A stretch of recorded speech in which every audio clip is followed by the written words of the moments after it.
चुप रहने के चमत्कारी फायदे। जापान के एक बहुत ही प्रसिद्ध बौद्ध संत हुआ करते थे। वह एक जंगल में बहुत दूर एकांत में अपनी कुटिया बनाकर अपना जीवन यापन किया करते थे। वे बहुत ही प्रसिद्ध संत थे। उनकी प्रसिद्धि पूरे जापान में फैली हुई थी। एक बार जापान के सम्राट उन बौद्ध संत के पास जाकर कहते हैं कि हे संत महाराज, मैं बहुत ही अशांत महसूस करता हूँ। मेरे पास बहुत सारा धन, ऐश्वर्य एवं सारी सुख सुविधाएं हैं जिनके बारे में लोग सपने में देखते हैं, फिर भी मैं बहुत अशांत व व्याकुल रहता हूँ। तब उस संत महात्मा ने जापान के सम्राट को एक प्रयोग करने के लिए कहा। संत ने कहा, आपको अगले 10 दिनों तक यहीं पर एक कुटिया बनाकर एक साधारण जीवन व्यतीत करना होगा और इन 10 दिनों में आप जितना हो सके उतना कम बोलने का प्रयास करेंगे। वह हमेशा ही अकेले एकांत में बैठे रहेंगे। सम्राट ने संत की बात मान ली। पहले दिन सम्राट पहले की तुलना में और अधिक अशांत हो गया। उसके मन में सैकड़ों प्रश्न उठ रहे थे और सामान्य जीवन जीने में वह बहुत ही असहज महसूस कर रहा था। उसने पूरे दिन एक भी शब्द नहीं निकाला और चुपचाप एकांत में बैठा रहा। रात होते होते उसे एक अजीब सी खुशी का अनुभव होने लगा। उसके अंदर की बेचैनी कम होने लगी। अगले दिन सम्राट प्राकृतिक चीजों, पौधों, पक्षियों, आकाश आदि को निहारता रहा। इसी प्रकार उसने 3-4 दिन गुजार लिए थे।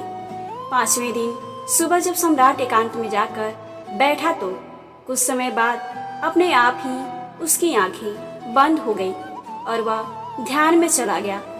वह पूरे दिन गहरे ध्यान में बैठा रहा। सम्राट अंदर से अनंत शांति व आनंद से भर गया था। बाकी के बचे हुए दिन भी ध्यान में गुजरने के बाद सम्राट उस बौद्ध संत के सामने प्रस्तुत हुआ। सम्राट संत को प्रणाम करने के बाद कहने लगा कि मुझे जवाब मिल गया है कि मेरा मन इतना अशांत क्यों है। तब संत सम्राट को जवाब बताने के लिए कहा। इस पर सम्राट ने बोला, मैं जरूरत से अधिक शब्दों का प्रयोग करता था। अपने लोगों के साथ दिन भर बेमतलब की बातें किया करता था और फिर अकेले में उन्हीं बातों के बारे में सोचता रहता था, जिसकी वजह से मेरा मन और बेचैन रहने लगा और इसी के साथ मेरा शरीर भी बेचैन रहने लगा, जिसके कारण मुझे अपने कार्य में असफलता मिलने लगी, जिससे मैं और भी अधिक बेचैन रहने लगा। लेकिन इन 10 दिनों में मैंने महसूस किया कि मैं अपने जीवन को गलत तरीके से जी रहा था।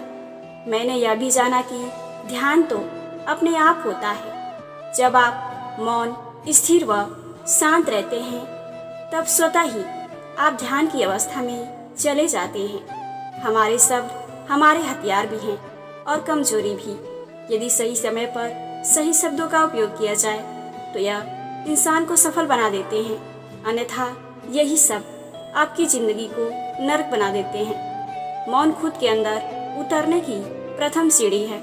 मौन हुए बिना खुद को जान पाना असंभव है। ज्यादा बोलना दिमाग को अव्यवस्थित कर देता है, जिससे हमारे मन पर हमारा नियंत्रण समाप्त हो जाता है। जो लोग ज्यादा बोलते हैं वे कभी भी केंद्रित नहीं हो सकते।